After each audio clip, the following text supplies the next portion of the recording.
नमस्कार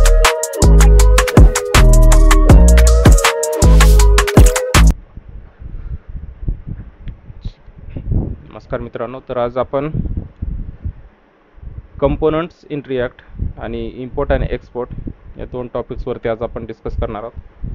तर रिॲक्ट या लँग्वेजमध्ये कंपोनंट हा एक महत्त्वाचा एक रोल प्ले करतो. कंपोनंट काही नसून आपण बघितलं कालच्या लेक्चरमध्ये की कंपोनंट एक नथिंग बट एक सिंगल फंक्शन आहे. जस फंक्शनमध्ये आपण HTMLचा आपण कोड करतो. ठीक आहे. इवन आपण कंपोनंटबद्दल असे जाणून घेतलं की कंपोनंट हा एक फक्त HTMLचा पार्ट ऑफ द कोड असतो, कंप्लीट HTMLची फाईल नसते. तर आज आपण कंपोनंटबद्दल आणखीन डिटेलमध्ये माहिती करून घेऊया, ज्यामध्ये आपण कंपोनंट्स बनवायचे कसे, कंपोनंटचा यूज कसा करायचा, कंपोनंट्समध्ये काय काय गोष्टी इन्क्लूड करता येतात, कंपोनंटमध्ये इम्पोर्ट कंपोनंट कसं करायचं, एक्सपोर्ट कंपोनंट कसं करायचं, या सगळ्या गोष्टी आपण आज डिस्कस करणार आहोत. तर फर्स्टली मोस्टली आपण बघतोय की कंपोनंट्स हे दोन प्रकारचे असतात, एक फंक्शनल कंपोनंट आणि एक क्लास कंपोनंट. ठीक आहे. दोन प्रकारचे कंपोनंट रिॲक्टमध्ये बनवता येतात, एक बाय युझिंग फंक्शन आणि बाय युझिंग क्लास.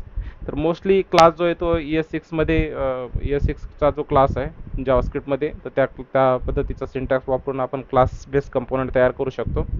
पण हे डिप्रिशिएटेड आहे. क्लासमध्ये कंपोनंट बनवून हे मोस्टली आता लोक यूज नाही करत, कारण की त्याहीपेक्षा सोपा वे त्यांना फंक्शनल कंपोनंट वाटतो. तर पूर्णतः बंद नाही झालं, तुम्ही आताही त्याचा वापर करू शकता, किंवा इव्हन जो जुने कोड्स असतील तर ते मोस्टली काही क्लास बेस कंपोनंट यूज करून केलेले असतील. जर इन केस तुम्हाला नवीन जुन्या प्रोजेक्टवरती काम करायचा चान्स भेटला तर त्यामध्ये तुम्ही क्लास बेस कंपोनंट बघू शकता. एक सिंपल फंक्शन क्लास असतो, जसं की इथे class welcome extend react dot component. तर या पद्धतीनं कंपोनंट रिॲक्ट कंपोनंटपासून तो एक्सटेंड केलेला क्लास असतो. त्याच्यामध्ये रेंडर नावाची एक मेथड असते आणि त्या रेंडर नावाच्या मेथडमध्ये तुमचा HTMLचा कोड असतो, जसं तुम्ही इथे बघता. हे क्लास बेस. पण आपण मॉडर्न रिॲक्टमध्ये क्लास बेस कंपोनंटचा यूज करणार नाही. आपण मॉडर्न रिॲक्टमध्ये फंक्शनल बेस कंपोनंटचा रिॲक्ट करतो, जो आपण काल परवाच्या लेक्चरमध्ये बघितला. त्याच्यामध्ये आपण लिहितो फंक्शन, कंपोनंटचं नाव, ज्याच्यामध्ये कंपोनंटचं फर्स्ट लेटर हे कॅपिटल ठेवतो, देन रिटर्न, आणि रिटर्नमध्ये आपण आपला जो HTMLचा कोड असेल तर तो ठेवतो. तर या पद्धतीने आपण पूर्ण फंक्शन आपलं डिझाईन करतो. इवन आपण डॉक्युमेंट्सवरती गेलो रिॲक्टच्या, तर रिॲक्टच्या डॉक्युमेंटमध्ये तुम्हाला दिसेल की इथे त्याने क्लिअरली लिहिलेलं आहे की we recommended define components as a functional instead of class. त्याने क्लिअरली ठेवलेलं आहे, रिकमेंड केलेलं आहे. इवन डॉक्युमेंट जे की ऑफिशियल डॉक्युमेंट आहे रिॲक्टचं, त्यांनी सांगितले की ते रिकमेंड करतात की तुम्ही फंक्शनल कंपोनंट्स वापरा इन्स्टेड ऑफ क्लास कंपोनंट. ठीक आहे. त्यामुळे आपण पण फंक्शनल कंपोनंटकडे जाऊ. इथून पुढे जे असतील ते मोस्टली त्याचा सपोर्ट पण बंद होऊ शकतो, पण बाकीचे जे जुने प्रोजेक्ट्स त्या जे काही असतील ते क्लास बेसमध्ये तयार झाले असतील तर क्लास कंपोनंटमध्ये तयार केलेले असतील, त्यामुळे त्यांना सपोर्ट द्यायचा आणखी चालू आहे. पण आपण इथून पुढचे जे काय असेल ते आपण पूर्ण फंक्शन्स कंपोनंटवरती फोकस करू. ठीक आहे. तर परत एक रिव्हिजनसाठी मला आपण आपला जो कोड आहे तो परत एकदा क्रिएट करू, किंवा नवीन प्रोजेक्ट क्रिएट करू. सेम आपण रिॲक्ट फोल्डरमध्ये आलो. रिॲक्ट हे माझं एक पॅरेंट फोल्डर आहे, ज्याच्यामध्ये मी कंटिन्युअसली याच्यामध्ये प्रोजेक्ट तयार करत राहणार. तर त्यासाठी सिंपल स्टेप्स फॉलो करू फास्टमध्ये. पहिली स्टेप, CMD ओपन करा. CMD ओपन केल्याच्या नंतर याच पाथवरती रिॲक्ट नावाच्या फोल्डरमध्ये तुम्हाला एक कमांड एक्झिक्यूट करायची, npm create with एंटर केल्याच्या नंतर ते काही प्रोजेक्टचं नेम आपण याला सांगू, रिॲक्ट कंपोनंट. देन मला फ्रेमवर्क चूज करायचं आहे, तर मी रिॲक्ट चूज करतोय. देन मला व्हेरियंट चूज करायचं, म्हणजे त्या लँग्वेज चूज करायची मला, तर मी जावास्क्रिप्ट चूज करतो. That's it. देन मला त्या 3 कमांड्स दिल्या, 3 कमांड्स रन करायचे. पहिली कमांड आहे cd रिॲक्ट कंपोनंट. मी रिॲक्ट कंपोनंटमध्ये एंटर केली. देन दुसरी कमांड आहे npm i केलं. जसं npm i होईल तसे तिसरी कमांड माझी असेल npm run dev. जो की माझा जो प्रोजेक्ट असेल तो रन करेल.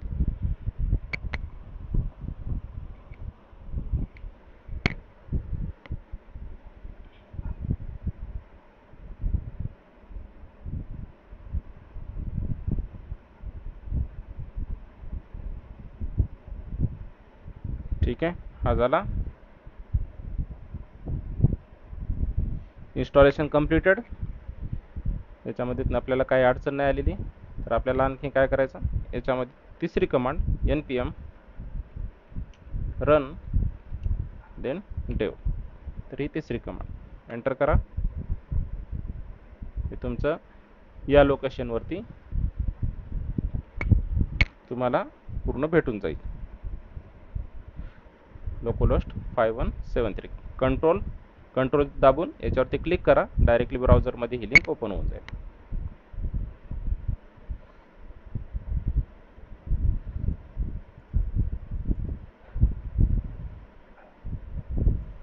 दोन तीन वेळा क्लिक केला, हे झाला तुमचा प्रोजेक्ट तयार. ठीक आहे.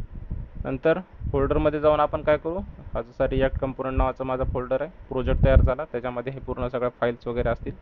याला मी ओपन करतो VS कोडमध्ये. Open with code.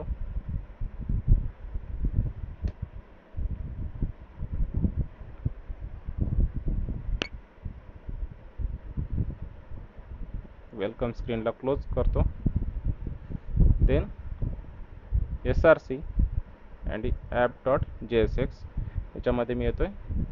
याच्यामधला सगळा कोड, जसं की हा लाईन, ही वरची लाईन, याच्यामधला रिटर्नमधला हा सगळा कोड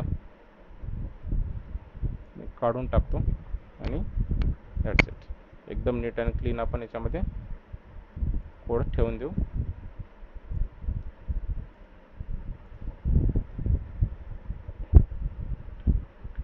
ठीक आहे. तर कंपोनंट एक आपण म्हणतो की बेसिक बिल्डिंग ब्लॉक असतो रिॲक्ट ॲप्लिकेशन बनवण्यासाठी. बाय युजिंग द कंपोनंट आपण काय करू शकतो की कंप्लीट रिॲक्टचं ॲप्लिकेशन बनवतो. तर मल्टिपल्स कंपोनंट्स आपल्याला त्याच्यासाठी बनवावे लागतात. कंपोनंट मी सांगितलं की एखादा डिझाईन असेल तर जे फ्रिक्वेंटली यूज होते डिझाईनमध्ये, तर त्यासाठी स्पेशल पार्ट त्याचा एक पार्ट करून त्या पार्टला इम्प्लिमेंट आपण करतो, त्यालाच आपण कंपोनंट म्हणतो. फॉर एक्झाम्पल एखादा डॅशबोर्ड आहे, त्या डॅशबोर्डमध्ये तुम्हाला एक पार्ट दिसतो की ज्याच्यामध्ये फक्त तुमचा ग्राफ दिसतोय, किंवा एखादा दिसतोय की एक फक्त टेबल दिसतोय त्याच्यामध्ये फक्त प्रॉफिटचं टेबल आहे, तर आपण एक प्रॉफिट नावाचा कंपोनंट तयार करतो. कुठेतरी क्रेडिट आणि डेबिट अशा दिसलेलं असतं, तर क्रेडिटसाठी वेगळा कंपोनंट आणि डेबिटसाठी वेगळा कंपोनंट असं आपण बनवतो. आणि नंतर सगळे कंपोनंट्स एका ठिकाणी मर्ज करून आपण आपली डिझाईन कंप्लीट करतो. सेम वे नाही, हा एक जसं की मोस्टली एक फंक्शन आहे, फंक्शन ॲप, आणि त्याच्यामध्ये काहीतरी स्टेटमेंट एक रिटर्न केलं जातं. जसे की फॉर एक्झाम्पल मी इथे रिटर्न करायसाठी आपण एक करतो, डिव बनवतो.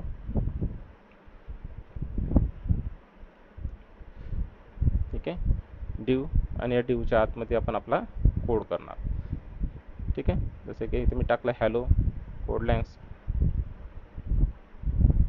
देन जर हाच कोड मी ब्राउझरवरती चेक केला तर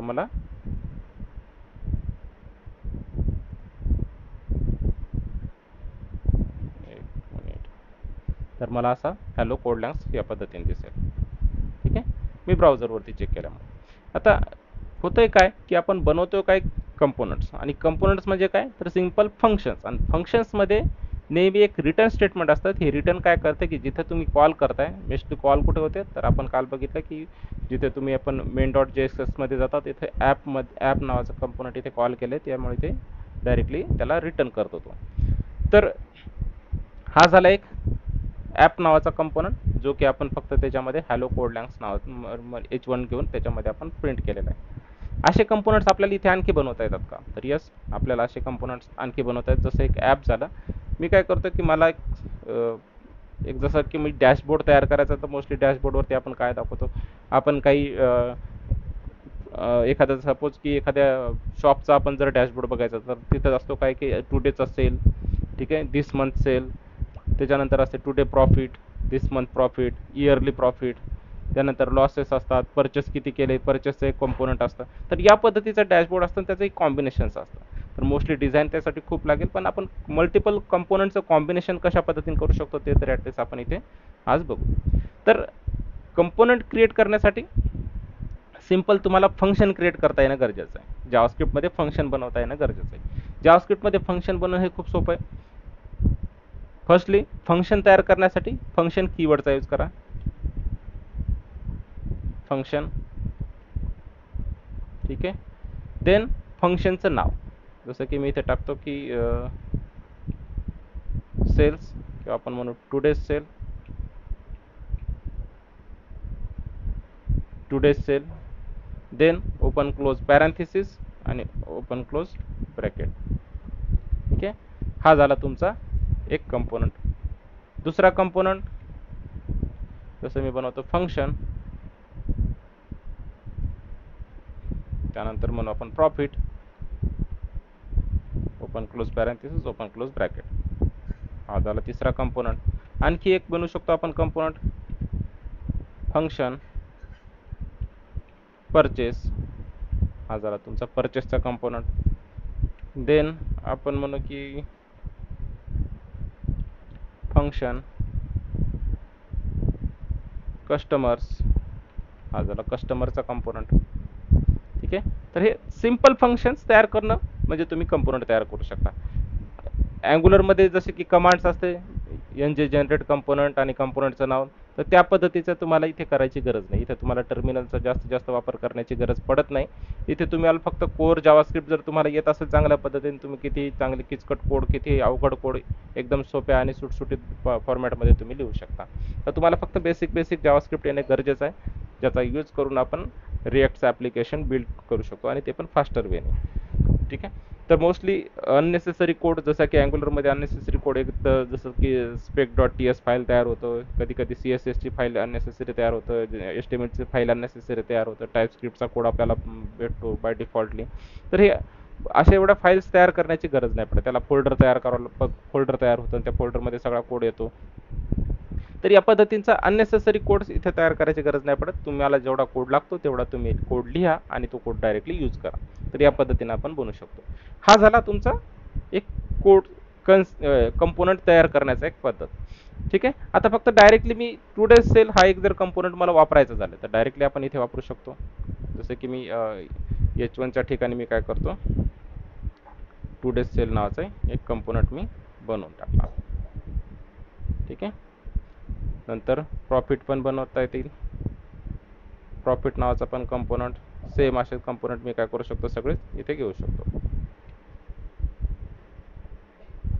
ठीक आहे, टुडेज सेल, प्रॉफिट हा पण कंपोनंट आहे, परचेस हा पण एक कंपोनंट आहे, आणि कस्टमर हा पण एक कंपोनंट आहे. ठीक आहे, आता मी जेव्हा जेव्हा कंपोनंट म्हणतो तेव्हा तेव्हा त्याचा जो यूज असेल तो बाय युझिंग टॅग आपण करतो. म्हणजे त्याचा अल्टरनेटिव्हली ॲट द एंड त्याचा रिझल्ट जो भेटणार तो तुम्हाला टॅगच्या फॉर्मॅटमध्ये भेटणार. म्हणजे तुम्ही फंक्शन लिहित आहे, पण फंक्शन तो यूज करायचा असेल तर तुम्ही डायरेक्टली, म्हणजे त्याला या फंक्शनला कॉल करायचा असेल तर तुम्हाला असे टॅग्स द्यावं लागतील. HTML मध्ये तुम्हाला टॅग्स वापरून ती फंक्शन्स तुम्हाला कॉल करावं लागतील. ठीक आहे, आता फंक्शन आपण असेही लिहितो, आणि फंक्शन्स जे असतील ते, जसे की फंक्शन जर इथे तुम्ही जर ऑब्झर्व केला असेल तर इथे टी जो आहे तो कॅपिटल आहे, पण आपण मोस्टली जावास्क्रिप्टमध्ये फंक्शन जे लिहितो ते फंक्शन हे नेहमी स्मॉल केसमध्ये स्टार्ट होतात. तर ज्यावेळेस आपल्याला एखाद्या म्हणजे कम्पेअर करायचा असतो की फंक्शन्स कुठला आणि कंपोनंट कुठला, तर त्यावेळेस हेच एक माध्यम असतं की तुम्ही त्याला सांगू शकता की फंक्शन्स ज्या ठिकाणी आपण स्मॉल केस जर तुम्ही बघत असाल तर तो एक जावास्क्रिप्टचं फंक्शन आहे, आणि जेव्हा तुम्ही फंक्शनच्या पुढे फंक्शनचं नाव जे कॅपिटलपासून स्टार्ट होत असेल तर त्याला आपण रिॲक्टचं कंपोनंट म्हणतो. ठीक आहे, रिॲक्टचं फंक्शन, आणि रिॲक्टमध्ये फंक्शन पण वापरू शकतो आणि रिॲक्टमध्ये कंपोनंट पण वापरू शकतो. नॉर्मली फंक्शन्स आपण असेही तयार करू शकतो, जसं की फंक्शन सम, आणि हा काय करणार, याच्यामध्ये सम करणार, ॲडिशन करणार, सबस्ट्रॅक्शन ॲडिशन या पद्धतीने आपण हा काय करणार, इथे ॲडिशन करणार. आता हे हा झाला तुमचा जावास्क्रिप्टचा फंक्शन, आणि हा झाला तुमचा जावास्क्रिप्टचा कंपोनंट. तर या पद्धतीने आपण दोन्ही पण टॅली करायचे किंवा चेक करायचे की फंक्शन्स कुठला आहे आणि कंपोनंट कुठला आहे. आता याच्यामध्ये एवढे तर आपण लिहिले, आपण याच्यामध्ये directly today sale, profit, purchase, customer हे सगळा कोड आपण इथे याच्यामध्ये टॅग्स वगैरे आपण याच्यामध्ये इम्प्लिमेंट केले. आता बघूत की ब्राउझरवरती याचा लुक कसा येतो. ब्राउझरवरती तुम्हाला काही दिसणार नाही. कारण काय की टॅग जरी आपण लिहिले पण त्या टॅग्समध्ये आपण कुठली माहिती टाकली नाही. आपण कसं नॉर्मली जसं HTML एखादा आपण कोड लिहितो, फॉर एक्झाम्पल मी इथे HTMLचा कोड लिहितो H1, ठीक आहे. मी H1 लिहिला आणि H1 मध्ये काहीच माहिती टाकली नाही, तर तुम्हाला इथे काहीच दिसणार नाही. ठीक आहे. H1 आपण H1 चा टॅग लिहिला पण त्या H1 च्या टॅग मध्ये कुठली इन्फॉर्मेशन किंवा कुठला टेक्स्ट आपण ऍड केला नाही, तर तुम्हाला इथे ब्राउझरवरती काहीच दिसणार नाही. टॅग्स झाले ऍड पण त्याच्यामध्ये कुठली इन्फॉर्मेशन नाही किंवा कुठला टेक्स्ट नाही, त्याच्यामुळे आपण इथे ब्राउझरवरती काही बघू शकत नाही. सेम तशाच पद्धतीने आपण इथे काय केले, हे today sale, profit, purchase, customer हे टॅग्स लिहिले पण या टॅग्स मध्ये माहिती कुठली टाकली नाही. ठीक आहे. मग ती माहिती कशी टाकावं लागेल, माहिती टाकावं लागेल आपल्याला या कंपोनंटच्या फंक्शन्समध्ये. जसे की या टुडे सेल आहे, तर टुडे सेलच्या या ब्रॅकेट्समध्ये आपल्याला एक रिटर्न स्टेटमेंट लिहावं लागेल. रिटर्न स्टेटमेंट का लिहावं लागेल, कारण की हा जो कोड आहे, हा जो आपण टॅग इथे कॉल केलाय किंवा टॅग इथे लिहिलाय, हा काय करेल तुम्हाला हे फंक्शन कॉल करण्यासाठी मदत करेल. म्हणजे आपण इथे जर हा टॅग इथे डिफाईन केला असेल तर याचा अर्थ आपण हे फंक्शन कॉल करतोय, आणि फंक्शन कॉल केल्याच्या नंतर फंक्शनमध्ये असणारा रिटर्न स्टेटमेंट काय करते की डायरेक्टली जिथून कॉल झाला असेल तिथे तिथे पुढचा हा कोड असेल, रिटर्न स्टेटमेंट मधला जो कोड असेल तो रिटर्न करतो जिथे कॉल झाला असेल तिथे. फॉर एक्झाम्पल इथे इथून हा कॉल झाला तर इथे काय करेल, हा पूर्ण रिटर्न स्टेटमेंट इथे एक्झिक्यूट होणार.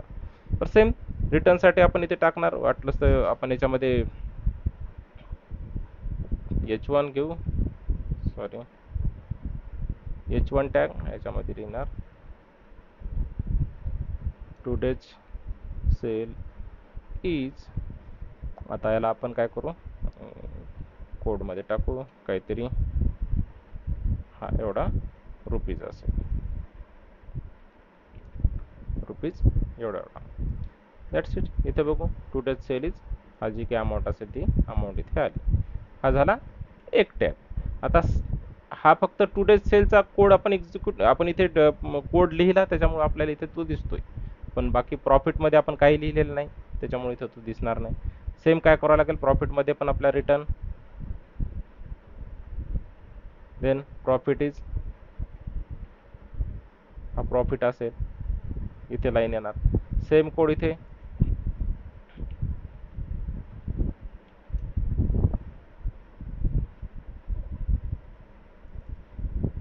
आजची परचेस हा एवढा झालेला आहे.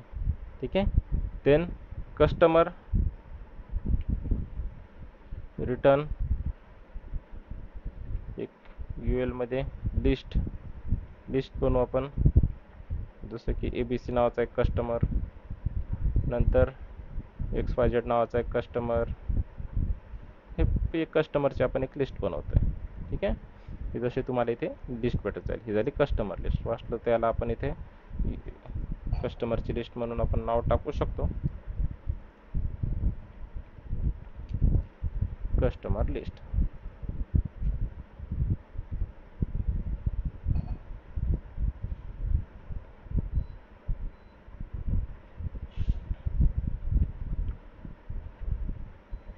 ठीक आहे. ही झाली कस्टमरची लिस्ट तुमची. देन आता इथं सम आहे. आता सम काय करतो की मोस्टली याला म्हणू आपण की फॉर एक्झाम्पल काही व्हॅल्यू असेल,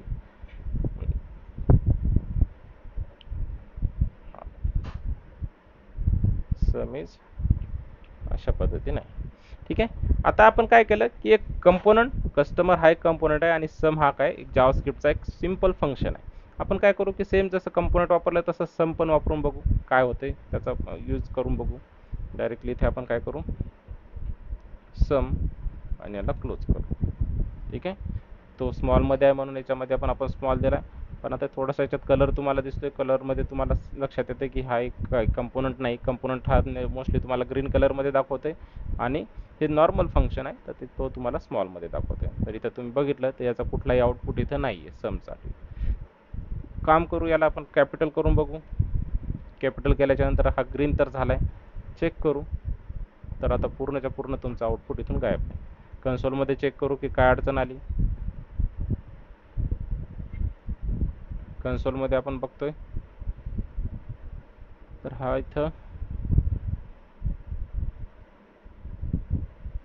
सम इज नॉट डिफाईन्ड, इथे तुम्हाला सरळ सरळ सांगून देते की टॅग सम इज अनरिकॉग्नाइज आणि ते सांगतो की सम इज नॉट डिफाईन. याला रिफ्रेश करून चेक करू आपण काय एरर येत आहेत.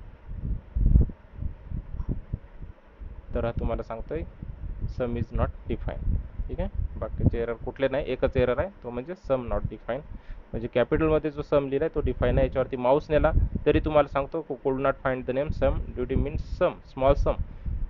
म्हणजे हा तुम्हाला प्रिडिक्ट करून सांगतोय की या प्रोजेक्टमध्ये की या फाईलमध्ये कुठेही आपण सम हा वापरलेला नाही, कॅपिटलमध्ये एस असा असलेला कंपोनंट कुठेही अवेलेबल नाही. त्याच्यामुळं नॉर्मली स्मॉल केसमध्ये आपण कंपोनंट लिहित नाही.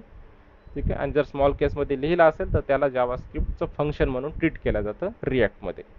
ठीक आहे, तर त्यासाठी हा कोड आपण अशा पद्धतीने लिहायचा नाही. तर याचा यूज काय आपण कसा करू शकतो फंक्शनमध्ये. समजा फॉर एक्झाम्पल मी रिटर्न करतोय, रिटर्न काय करतं इथून व्हॅल्यू रिटर्न करू, जसं की सम ही असेल 50,000ची. ठीक आहे, म्हणजे हे सम फंक्शन हे काय करतं, कॉल करू शकतो आपण इथून आणि यूज करू शकतो. आता वापरायचा कसं, सेम या पद्धतीने मी घेतलं इथे H1 आणि सम इज. आता इथे वापरतोय आपण ते फंक्शन वापरायचं. आता सम इज आणि इथे काय वापरणार आपण, हे डायरेक्टली समचं फंक्शन. पण फंक्शन लिहिते वेळेसही म्हणजे फंक्शन कॉल करते वेळेस आपल्याला काय करावं लागतं, जर समजा तुम्हाला HTML मध्ये म्हणजे आपण इथून सगळं ज्या गोष्टी असतील किंवा रिटर्नमध्ये ज्या काय कोड लिहितो तो सगळा HTML चा कोड लिहितो, पण HTML मध्ये जर समजा तुम्हाला जावास्क्रिप्टचा कोड यूज करायचा असेल तर त्याचा बेस्ट वे असतो की तुम्हाला तो सिंगल कर्ली ब्रॅकेटमध्ये यूज करायचा आहे.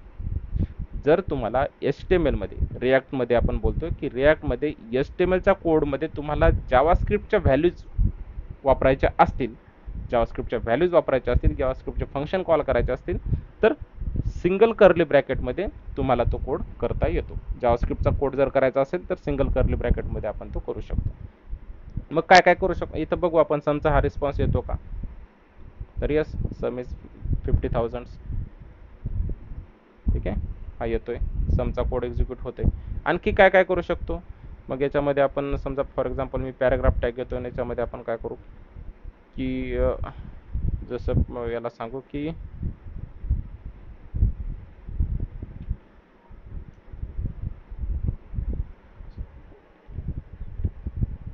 स्क्वेअर ऑफ 2 इज, याला सांगू आपण आणि इथे देऊ. आता स्क्वेअर काढायचा तर सिम्पली कर्ली ब्रॅकेटमध्ये 2 × 2 असा काढला तरी तुम्हाला स्क्वेअर भेटून जातो.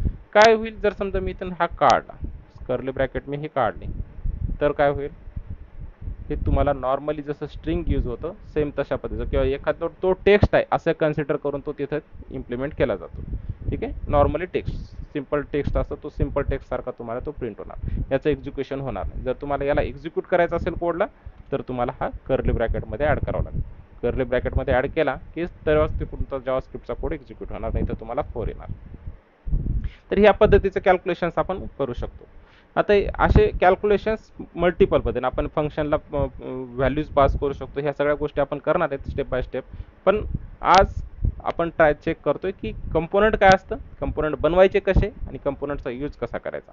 आता हे तर झाले इथे सेम मी फाईलवरती काय केलं की कंपोनंट इथे बनवले, जसे की ॲपमध्येच मी काय केलं सगळे कंपोनंट मी इथेच बनवतोय. पण याने होतंय काय की हा कोड किचकट होत जातोय. जसे की फॉर एक्झाम्पल माझ्यामध्ये जर समजा एक 100 पेजची जर वेबसाईट असेल तर त्या वेबसाईटमध्ये एका पेजवरती नाही नाही म्हटलं तरी आपल्याला कमीत कमी 7-8 तरी कंपोनंट आपण त्याच्यावरती टाकतो. 7-8 कंपोनंटचं तरी कॉम्बिनेशन असतं. मग 100 × 7-8 ऑप्शन जर म्हटलं तर ते भरपूर होतात.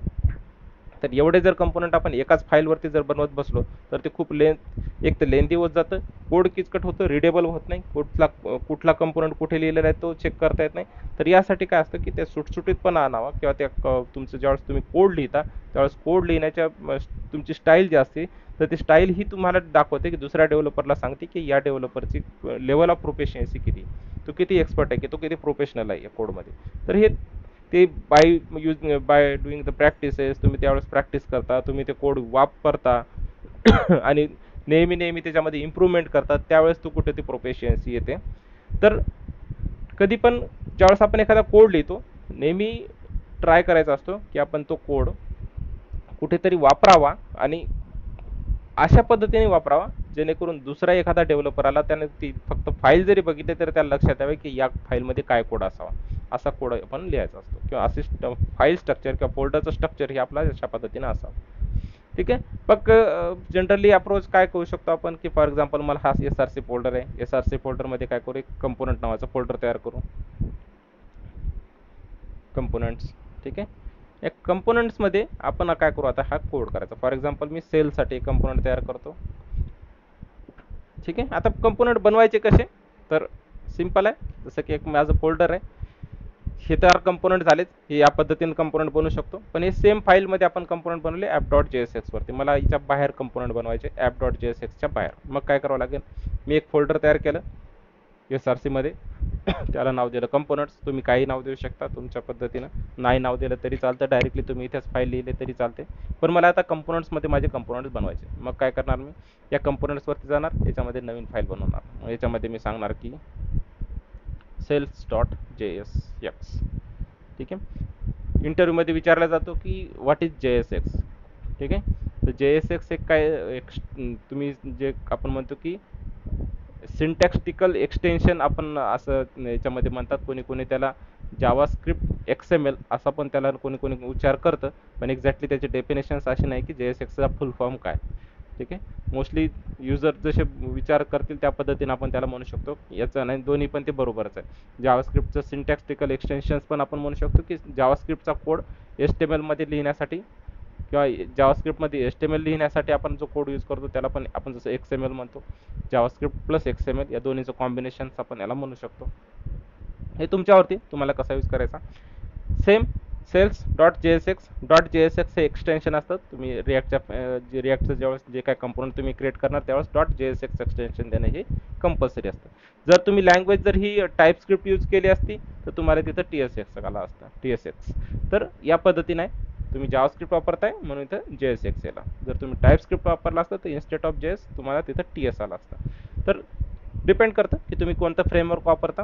त्या फ्रेमवर्कवरती ते डिपेंड करतं. ज्यावेळेस आपण प्रोजेक्ट क्रिएट करत होतो त्यावेळेस आपल्याला ऑप्शन आले होते टाईपस्क्रिप्ट आणि जावास्क्रिप्ट. तर त्यापैकी आपण जावास्क्रिप्ट चूज केलं, म्हणून सगळ्या फाईल्स ह्या JSXमध्ये आपण इथे बनवतोय. जर आपण टाईपस्क्रिप्ट चूज केलं असतं तर या सगळ्या फाईल्स इथे तुम्हाला टाईपस्क्रिप्टमध्ये आल्या असत्या. ठीक आहे. तर जावास्क्रिप्टमध्ये आपण कोड करतोय म्हणून जावास्क्रिप्टचं. आता इथे मी फाईल तयार केली sales.jsx. तर मग आता डायरेक्टली sales.jsx मी वापरू शकतो का, वाटलंच तर हा कोड काय करतो मी इथून सगळा काढून टाकतो. एक सिंपल आणि सुटसुटीत दिसावा आपला कोड, त्यासाठी हा आपण कोड काढतो. ठीक आहे. आता हा याच्यामध्ये एक पॅरेंट डिव याला कंपल्सरी लागतं. जर तुम्ही एखादं स्टेटमेंट रिटर्न करता तर रिटर्नची व्हॅल्यू ही नेहमी सिंगल असली पाहिजे.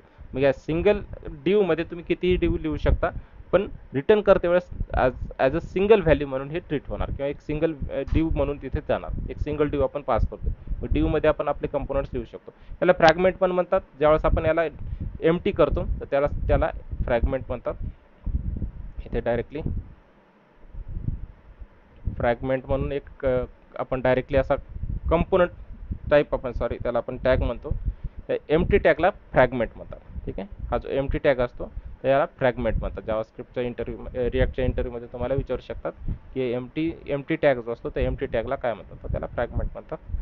ठीक आहे. पण आपण असा एम्प्टी टॅग वापरू शकतो आणि एम्प्टी टॅगमध्ये आपण कोणतीही सारा कोड आपण करू शकतो. तर रिटर्न काय होणार, हा एक एम्प्टी टॅग रिटर्न होणार आणि एम्प्टी टॅगच्या आतमध्ये सगळ्या गोष्टी आपण आपला केलेला कोड ह्याच्यामध्ये यूज करू शकतो. ठीक आहे. तर आपण sales.jsx नावाची फाईल बनवलेली आहे. तशी sales.jsx नावाचा कंपोनंट आता तयार झाला का ते चेक करायचं. मग इथे मी टाकणार सेल्स आणि क्लोज. ठीक आहे. आता सेल्स मी इथे केलं, चेक करू ब्राउझरवरती काय येतं, रिफ्रेश करू. तर जसं सम येत होतं तसं इथं तुम्हाला सांगतं की sales is not define. Sales डिफाईनच नाही, सेल्स माहीतच नाही. पण ठीक आहे, आपण म्हणू शकतो की सेल्समध्ये तर काही कोडच नाही केला तर ते कसं दिसणार. ते काही आपण कोडही करू. याला आपण म्हणू फंक्शन सेल्स आणि ओपन क्लोज पॅरेंथेसिस. रिटर्नमध्ये टाकू आपण रिटर्न आणि H1 मध्ये देऊ आपण त्याला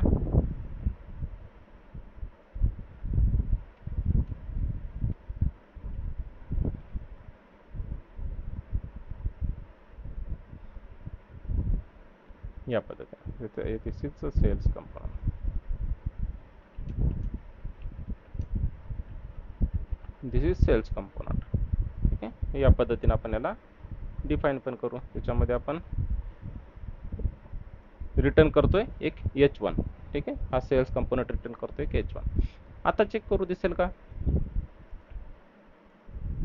आता तरीही नाही म्हणतोय. हा म्हणतोय की तरी sales is not define. Sales हा डिफाईनच नाही याच्यासाठी, याला माहितीच नाही सेल्स काय ते. मग माहिती नाही तर हे होतंय कसं? आता इथं तर आपण डायरेक्टली पूर्ण लिहिलेलं आहे सेल्स नावाचं फंक्शन, पूर्ण त्याला कॅपिटल पण दिलेलं आहे. असं नाही की तो स्मॉल्समध्ये, तो कॅपिटलमध्ये आहे. त्याला रिटर्नमध्ये पण आपण काय टाकलेलं आहे आणि डायरेक्टली इथं आपण त्याचा यूज पण करतोय. इथे पण सेल्सचा यस कॅपिटलच दिलं आहे. तर याने तो घ्यायला पाहिजेत, याने तो वापरायला पाहिजेत, त्याला कळायला पाहिजे की आपण हे लिहिलेलंच आहे. आता होतंय काय की जर तुम्ही एखादं कन्सिडर केला असेल, फॉर एक्झाम्पल की इथे हा म्हणतो की सेल्स इज नॉट डिफाईन, याच्यासाठी सेल्स हे काय हे माहीतच नाही. ठीक आहे, हा सेल काय आहे याला माहीतच नाही. हे सेमच आहे. फॉर एक्झाम्पल काय होतं की एक दोन देश असतात. ठीक आहे, मोस्टली दोन देश आहेत. तर दोन देश काय करतात, जसे की भारत आहे आणि अमेरिका आहे. तर भारतानं काहीतरी सामान पाठवले. ठीक आहे, फॉर एक्झाम्पल भारतानं काय केलं की ॲपलचे 10 आयफोन हे अमेरिकेला पाठवले. ठीक आहे, जर अमेरिकेला ते 10 आयफोन भेटलेच नाही ना, आपण त्याच्याबद्दल बोलतो त्या आयफोनबद्दल, कसे आहेत ते आयफोन, तर तो काय म्हणेल, मला तर ते माहीतच नाही, कुठले आयफोन, मला भेटलेच नाही, कोणते आयफोन, याच पद्धतीने बोलेल. जसं की इथे हा बोलतोय की sales is not define, sales माहीतच नाही, डिफाईनच नाही, कुठे ठरवलेलंच नाही, कुठे सांगितलंच नाही, मला कोणीतरी सांगितलंच नाही किंवा मला त्याबद्दल माहीतच नाही, की अशा पद्धतीचे उत्तर येऊ शकतात. कधी? ज्यावेळेस आपण भारतानं जर समजा आयफोन अमेरिकेला दिलेच नाही, तर अमेरिकेला त्या आयफोनबद्दल माहितीच होणार नाही. अमेरिकेला कधी माहीत होतील, ज्यावेळेस आपण आयफोन पाठवू आणि ते त्याच्यापर्यंत पोहोचतील. ठीक आहे, म्हणजे नुसते पाठवल्यानं पण होणार नाही, त्याच्यापर्यंत ते पोहोचणं पण गरजेचं आहे. ठीक आहे, यालाच आपण काय म्हणतो जनरल टर्ममध्ये, आपण जो आहे तो सेल्स फोन, ते आयफोन एक्सपोर्ट करतो. ठीक आहे, अमेरिका तेच आयफोन इम्पोर्ट करते. म्हणजे जर आपण एक्सपोर्ट केले तर तो इम्पोर्ट करू शकतो, जर आपण पाठवलेच नाही तर तो रिसिव्ह तरी काय करणार. बरोबर, हा थोडंसं रिलेट करायचा प्रयत्न करा. एक एक्झाम्पल आहे, जसं की एक देश दुसऱ्या देशाला काहीतरी माल ट्रान्सफर करतो, तर तोच इम्पोर्ट आणि एक्सपोर्ट आपण त्याला त्याचे नाव देतो. जो देश पाठवतो तर त्याला एक्सपोर्ट करणारा म्हणतो, जो देश रिसिव्ह करतो तर त्याला इम्पोर्ट करतो असं आपण म्हणतो. ठीक आहे, सेम तोच कन्सेप्ट रिॲक्टमध्ये पण वापरला जातो. आता या केसमध्ये ॲप आणि सेल्स, ॲप आणि सेल्स हे दोन काय, हे वेगवेगळे देश झाले. ठीक आहे, हे दोन वेगवेगळे कंपोनंट आहेत किंवा दोन वेगळ्या फाईल्स आहेत. तर या फाईलचं या फाईलला माहिती नाही आणि या फाईलचं या फाईलला माहिती नाही. या फाईलमध्ये काय, या फाईलमध्ये याला माहिती नाही, या फाईलमध्ये काय, तर या फाईलला माहिती नाही. ठीक आहे, मग ही माहिती कधी होईल? माहिती होईल ज्यावेळेस मला हा सेल्स जो आहे, हा सेल्स यांनी परमिशन दिलाय की नाही, मी आता काय करतो की माझ्याकडली माहिती ही लोकांना देण्यासाठी मी तयार आहे. ठीक आहे, म्हणजे फॉर एक्झाम्पल जर समजा एक कंपनी आहे, ती कंपनी मल्टिपल प्रोडक्ट तयार करते. ठीक आहे, मल्टिपल प्रोडक्ट तयार करते, पण त्यातले जर काही ठराविकच प्रोडक्ट जर त्याने मार्केटमध्ये आणले तर मार्केटला फक्त ते ठराविकच प्रोडक्ट माहिती पडते, पण बाकीच्या आतमधले त्याच्या आतमध्ये आणखीन काही प्रोडक्ट होत असेल तर ते बाकीच्यांना माहिती पडत नाही. फॉर एक्झाम्पल तुम्ही घरामध्ये राहता, घरामध्ये काही काही जसे की फॅमिलीमधले काही मॅटर्स असतात तर ते फॅमिलीमध्येच ठेवतात. ठीक आहे, पण आमच्या घरामध्ये कोणीतरी एक नवीन बाळ जन्माला आलं तर काय करतो, आपण सगळ्या लोकांना सांगतो, मग तीच गोष्ट सगळ्या लोकांना माहीत होते. पण घरामध्ये काय होतं की काहीतरी दोघा नवरा बायकोंचे भांडणं झाले तर ते बाहेर जात नाहीत. का? कारण की आपण ते बाहेर जाऊ देत नाही. सेम तोच कन्सेप्ट आहे. जर समजा या फाईलला वाटतंय की नाही, मला काहीतरी गोष्टी माझ्याकडे हाईड करून ठेवायच्या किंवा काही गोष्टी मला बाकींच्यासाठी शेअर करायच्या, तर त्यासाठी या फाईलकडे ते ॲक्सेस असतो की आपल्याला हा कोड बाहेर जाऊ द्यायचा की नाही जाऊ द्यायचा. यस, जर जाऊ द्यायचा असेल तर काय करावं लागेल की याला एक्सपोर्ट आणि डिफॉल्ट आणि सेल्स या पद्धतीने सांगावं लागेल की मी हा जो सेल्स फंक्शन आहे किंवा हा जो सेल्स कंपोनंट आहे याला मी एक्सपोर्ट करायला तयार आहे. ठीक आहे, आणि या फाईलमधला हा डिफॉल्ट असेल, हा डिफॉल्ट असेल आणि या नावानेच तो एक्सपोर्ट केला जाईल, सेल्स नावाने. याचा अर्थ काय की या फाईलमध्ये आम्ही एक्सपोर्ट करायला तयार आहे ठीक आहे, आम्ही एक्सपोर्ट करायला तयार आहे. काय तर डिफॉल्ट यामध्ये हाच असेल की सेल्स नावाचा जो फंक्शन आहे, सेल्स नावाचा जो फंक्शन आहे तो डिफॉल्ट या फाईलमधून एक्सपोर्ट केला जाईल. ठीक आहे, म्हणजे या फाईलवरनं फक्त हा सेल्स नावाचा जो पार्ट आहे, हा सेल्स नावाचा जो फंक्शन आहे तो इथून डिफॉल्ट एक्सपोर्ट केला जाईल किंवा हा बाहेर ॲक्सेसेबल करण्यात येईल. ठीक आहे, आणि जर याच्यामध्ये आणखी मी काय वापरला असेल, फॉर एक्झाम्पल मी इथं फंक्शन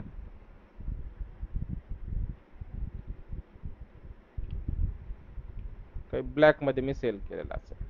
ठीक आहे, जसं असतं ना, कोणी 1 नंबर 2 नंबर कोणी जीएसटी देतं, कोणी विदाऊट जीएसटी देतं, तसं एखाद्यानं कोणी विदाऊट जीएसटी दिलं आहे तर तो ब्लॅकमधला सेल आहे. आणि याला काय म्हणायचं की मला हा जो ब्लॅकमधला मी जो माल सेल केलेला आहे तो मला कोणाला द्यायचा नाही, मला एक्सपोर्ट करायचा नाही किंवा त्याला दुसऱ्यापर्यंत मला पोहोचू द्यायचा नाही. ठीक आहे, आता याने जरी एक्सपोर्ट केला असेल हा सेल्स, तरी बाहेरच्यांनी तो इम्पोर्ट केला तर त्यांना भेटेल, नसता त्यांना मिळणार नाही. आता इथून सेल्स जरी एक्सपोर्ट केला असेल तर जिथं ॲप बनवतोय आपण, तर ॲपमध्ये आपल्याला तो इम्पोर्ट करावा लागतो. ठीक आहे, मग इम्पोर्ट कसा, मी इथे करणार इम्पोर्ट सेल्स फ्रॉम, इथे टाकावं लागेल तुम्हाला त्या सेल्सच्या फाईलचं नाव सेल्स. ठीक आहे, आता सेल्स असा नाही, याच्यामध्ये डायरेक्ट टाकावं लागेल तुम्हाला कंपोनंट आणि sales dot J S X. तुम्हाला कंपोनंटमध्ये sales dot J S X नावाची जी फाईल आहे ती आपण इथे वापरतोय. ठीक आहे, मग आता बघू आता काय होतंय. दिस इज द सेल्स कंपोनंट, आता तुम्हाला दिसायला लागलं. झालं काय, काय केलं आपण, एक ॲप डॉट जे एस एक्समध्ये मला काय करायचं, सेल्स कंपोनंट यूज करायचा आहे. App dot J S x हा तुमचा मेन फाईल आहे जे की तुमची ब्राउझरवरती रेंडर होते. याच फाईलमध्ये जे काय आपण कोड टाक करणार तोच कोड तुमचा ब्राउझरवरती दिसणार. ठीक आहे, ॲप डॉट जे एस एक्समध्ये जो कोड केलेला असेल तोच कोड तुमचा ब्राउझरवरती दिसेल. मग याच्यामध्ये मला कोड तर करायचा आहे, पण इथे सगळाच कोड इथेच लिहित बसलो तर खूप मोठी फाईल होणार. त्याच्यामुळे आपण काय केलं की त्याला तुकड्या तुकड्यामध्ये डिवाइड केलं, जसं की आपण कंपोनंटला एक तुकडा त्यातला म्हणू शकतो.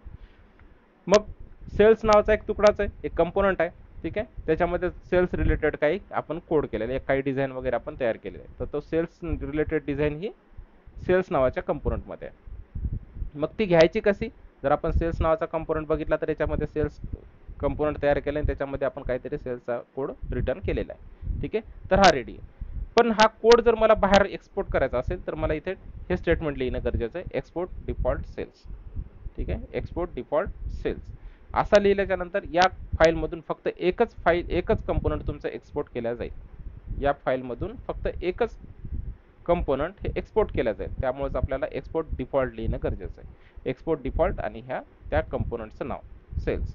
म्हणून या फाईलमधलं काय होणार, फक्त सेल्स आपण इथे वापरू शकतो. आता समजा इथे ब्लॅक सेल्स आहे तर इथे आपण वापरू शकतो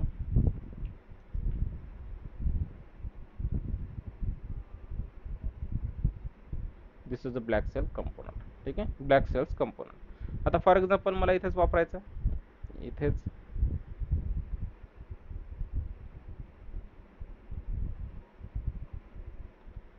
ब्लॅक सेल्स मी वापरला.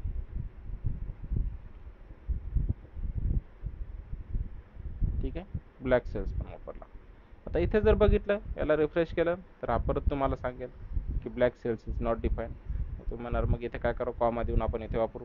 जर सेल्समधून आपण घेतलं तसं ब्लॅक सेल्स पण आपल्याला घेता येईल का, तर नाही, डायरेक्टली असं तुम्हाला वापरता येणार नाही. जोपर्यंत ही फाईल तुम्हाला परमिशन देणार नाही, सेल्स नावाची फाईल तुम्हाला परमिशन देणार नाही की हे ब्लॅक सेल्स नावाचं पण फंक्शन हे दुसऱ्यांसाठी एक्सपोर्ट दुसऱ्यांसाठी दुसरे हे त्याला इम्पोर्ट करू शकतात, हे जोपर्यंत परमिशन देणार नाही तोपर्यंत दुसरे कोणतंच कंपोनंट या कंपोनंटला ॲक्सेस करू शकणार नाही. दुसरा कोणतीच फाईल या कंपोनंटला ॲक्सेस करू शकणार नाही. तर यासाठी गरजेचं आहे, लक्षात ठेवा, कधी पण एक्झाम्पल ज्यावेळेस आपण सांगतो किंवा एक्झाम्पल देतो किंवा आपण ज्यावेळेस रिअल टाईममध्ये प्रोग्रामिंग करतो त्यावेळेस हे तुम्हाला रिअल वर्ल्ड सोबतच कम्पेअर करावं लागतं, जेणेकरून तुम्हाला रिअल वर्ल्डचा सिनारिओज तुम्ही इकडे प्रोग्रामिंगमध्ये इम्प्लिमेंट करू शकता आणि तसंच तुमचं लॉजिक पण बिल्ड होत असतं. नॉर्मली जे तुम्ही रिअल लाईफमध्ये फेस करतात त्यालाच थोडं प्रोग्रामिंगमध्ये कन्वर्ट करण्याचा प्रयत्न करण्यात येत असतो. सेमच आहे, जसं की घरामध्ये दोन गोष्टी घडल्या, एक नवरा बायकोचे भांडणं झाले आणि दुसरं घरामध्ये एक नवीन बाळ जन्माला आलं. तर आपण कुठली गोष्ट लोकांना सांगतो, नक्कीच जी चांगली गोष्ट असते ती लोकांना आपण सांगतो, जी वाईट गोष्टी असतात ते आपण घरातल्या घरातच ठेवतो, त्याला बाहेर जाऊ देत नाही. मग त्यापैकीच एक आहे की माझा सेल खूप चांगल्या पद्धतीने झाला म्हणून आपण बाहेर कंपन्यांना सांगतो किंवा बाहेर मार्केटमध्ये सांगतो की माझा सेल हा आज खूप चांगला झाला. जसं की फॉर एक्झाम्पल TCS कंपनीने काय सांगितलं की माझे शेअर हे खूप चांगले झाले, या वर्षी 10% माझा सेल वाढला. ही सांगण्यासारखी गोष्ट त्यांच्यासाठी. पण आणखी एक गोष्ट आहे की त्यांनी अनालिसिस केलं की TCSचे शेअर यावर्षी का पडले. यांनी अनालिसिस केला, त्याच्यात त्यांनी सांगितले की काही एम्प्लॉयने फ्रॉड केला, काही एम्प्लॉयनं आपले आपले जे काही कॉन्फिडेन्शियल गोष्टी होत्या त्या बाहेरच्या लोकांना शेअर केल्या. ह्या अशा पद्धतीच्या गोष्टी होत्या. ह्या त्या TCS कंपनी बाहेर लोकांना सांगणार नाही की असं असं झालं म्हणून शेअर पडले. तर ही गोष्ट सांगणार नाही. मग ही गोष्ट हाईड करण्यासाठी म्हणून ते काय करतात, हाईड करण्यासाठी त्यांची फंक्शनॅलिटी वेगळी करून ठेवतात. पण जी गोष्ट सांगायची तर तीच गोष्ट फक्त ती एक्सपोर्ट करू शकतात. ठीक आहे. जी गोष्ट नाही सांगायची ते गोष्ट एक्सपोर्ट करणार नाही. आणि असंही या फाईलमधून फक्त एकच कंपोनंट हा एक्सपोर्ट केला जातो. ठीक आहे. एक्सपोर्ट करतो त्यावेळेस एक्सपोर्ट डिफॉल्ट, आणि त्यावेळेस फक्त आपण एकच कंपोनंट हा एक्सपोर्टली म्हणजे डिफॉल्टली एक्सपोर्ट करू शकतो. ठीक आहे. हा झाला तुमचा डिफॉल्ट एक्सपोर्ट. ठीक आहे. आता एक्सपोर्ट करण्याच्या पण दोन पद्धती, एक तर डिफॉल्ट एक्सपोर्ट म्हणतात. ठीक आहे. आणि जर मला समजा हा पण सेल म्हणजे बाहेरच्यांसाठी अवेलेबल करून द्यायचा, दुसऱ्या कंपोनंटसाठी अवेलेबल करून द्यायचा, मग त्यासाठी काय, तर त्यासाठी तुम्हाला या फंक्शनला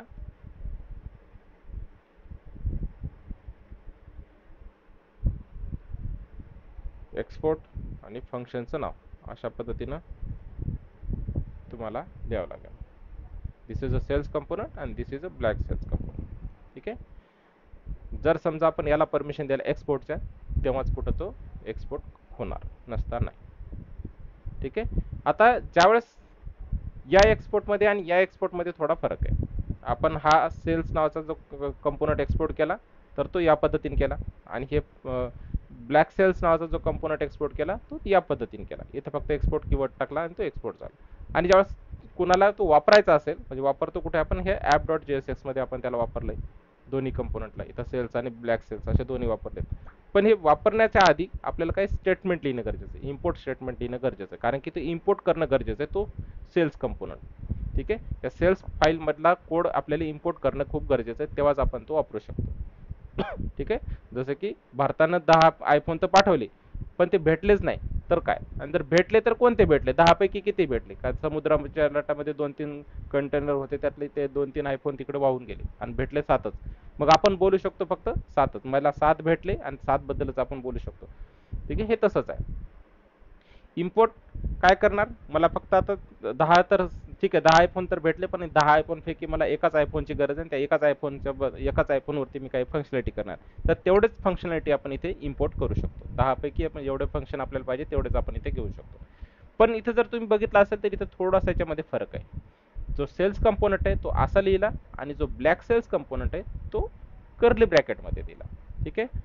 तर एक्सपोर्ट करण्याच्या दोन पद्धती, एक डिफॉल्ट एक्सपोर्ट आणि एक नेम्ड एक्सपोर्ट. ठीक आहे. डिफॉल्ट एक्सपोर्ट आणि नेम्ड एक्सपोर्ट हे दोन पद्धतीच्या एक्सपोर्ट करण्याच्या स्टाईल्स असतात. तर एक्सपोर्टचे टाईप्स कुठले हे विचारतात इंटरव्ह्यूमध्ये, त्यावेळेस सांगायला लागतं की default export and named export are the types of export. ठीक आहे. मग एखादं कंपोनंट एक्सपोर्ट करण्यासाठी किंवा एखादं फंक्शन एक्सपोर्ट करायचं असेल तर तुम्हाला दोन पद्धतीने एक्सपोर्ट करता येते, एक तर by default, by using export default आणि त्या कंपोनंटचं नाव, अशा पद्धतीनं याला डिफॉल्ट एक्सपोर्ट म्हणतात. आणि नेम्ड एक्सपोर्ट, जिथं फंक्शन लिहिलेलं असतं, जिथे फंक्शनची डेफिनेशन असतं त्याच्या समोरच एक्सपोर्ट कीवर्ड ॲड करणं म्हणजे त्याला नेम्ड एक्सपोर्ट म्हणतात. आणि इम्पोर्ट करते वेळेस काय करावं लागतं, ज्यावेळेस इम्पोर्ट करतो, इम्पोर्ट कुठे केला आपण app.jsx मध्ये, इम्पोर्ट इथे टाकला. सेल्स जर असेल, जो डिफॉल्ट एक्सपोर्ट असतो तो डायरेक्टली नावाने आपण इथे एक्सपोर्ट करू शकतो, आणि जो नेम्ड एक्सपोर्ट असतात म्हणजे फंक्शनच्या नावाच्या आधी जो एक्सपोर्ट कीवर्ड टाकलेला असतो तर तो इम्पोर्ट करण्यासाठी आपल्याला कर्ली ब्रॅकेटमध्ये त्याचा तो इम्पोर्ट घ्यावा लागतो. ठीक आहे. हा बस एवढंच आहे नेम्ड एक्सपोर्ट आणि डिफॉल्ट एक्सपोर्टमध्ये. अशा पद्धतीने तुम्ही हे क्लासेस असतील ते क्लासेस वापरू शकता. आता हे दोन्ही डिफॉल्ट केले असते तर हे ब्रॅकेट देण्याची गरज नसती, पण तसा कन्सेप्ट नाही. एका फाईलवरनं फक्त एकच कंपोनंट एक्सपोर्ट केलं जातं, मग ते कुठले असू शकतं, एकदा तुम्ही ब्लॅक सेल करू शकता किंवा सेल करू शकता. ठीक आहे. तर आजच्यासाठी इथेच आपण थांबू.